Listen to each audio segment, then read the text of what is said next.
আজ আপনাদেরকে দেখাবো হোটেল রেস্টুরেন্টে কিভাবে মজাদার করে ডাল রান্না করে। আর এই ডালটা এতটাই মজা হয় যা বলার বাইরে।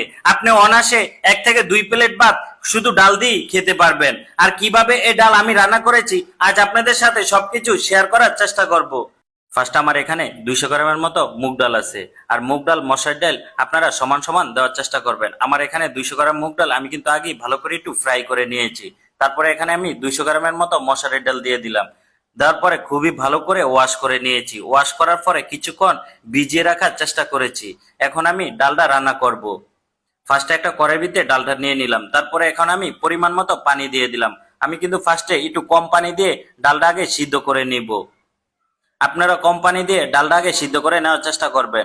তারপরে এখন আমি পেঁয়াজ কুচি দিয়ে দিলাম এখানে। তারপরে দিয়ে দিলাম স্বাদ অনুযায়ী লবণ। এখন দিয়ে দিলাম হলুদের গুঁড়া, হাফ টি চামচের মতো হলুদের গুঁড়া এখানে দিয়ে দিলাম। তারপরে দিয়ে দিলাম সয়াবিন তেল, 100 গ্রামের মতো সয়াবিন তেল এখানে দিয়ে দিলাম। তারপরে তেজপাতা দিয়ে দিলাম। এখন দিয়ে দিলাম দারচিনি, এখন দিয়ে দিলাম এলাচ। তেজপাতা, দারচিনি, এলাচ একেবারে কম কম দেওয়ার চেষ্টা করবেন। এখন দিয়ে দিলাম 2টা টমেটো কেটে এখানে দিয়ে দিলাম। আমার ডালটা ভালো করে আমি সিদ্ধ করে নিব ফার্স্টে। আর অনেকক্ষণ ধরে জাল দিয়ে আপনারা ডালটা সিদ্ধ করে নেবেন।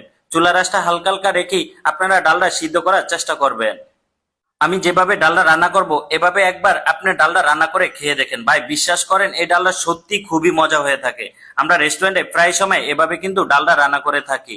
তারপরে আমার ডালটা সিদ্ধ হওয়ার পরে আমি কিন্তু খুবই ভালো করে মিক্স করে নিচ্ছি। এমনকি আপনারা ডালটা খুবই ভালো করে পারকা বলেন অথবা হুইস বলেন ভালো করে মিক্স করে নেবেন। এখন আমি টি চামচের হাফ চামচের মতো জিরার গুঁড়া দিয়ে দিলাম, অল্প একটু ধনিয়ার গুঁড়া দিয়ে দিলাম, আর একটু স্বাদ অনুযায়ী লবণ দিয়ে দিলাম। তারপরে খুবই ভালো করে আবারও মিক্স করে নিব। এখন আমি দিয়ে দিলাম পানি।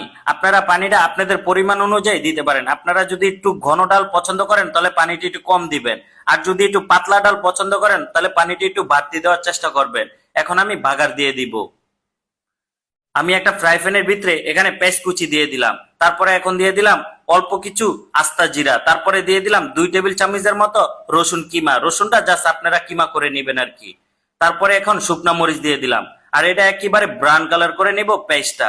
তারপরে খুবই সুন্দর করে বাগার দিব। আর বাগারে অবশ্যই একটু পেঁয়াজ রসুনটা বাড়তি দেওয়ার চেষ্টা করবেন, তাহলে বাগারটা সুন্দর একটা ফ্লেভার চলে আসবে।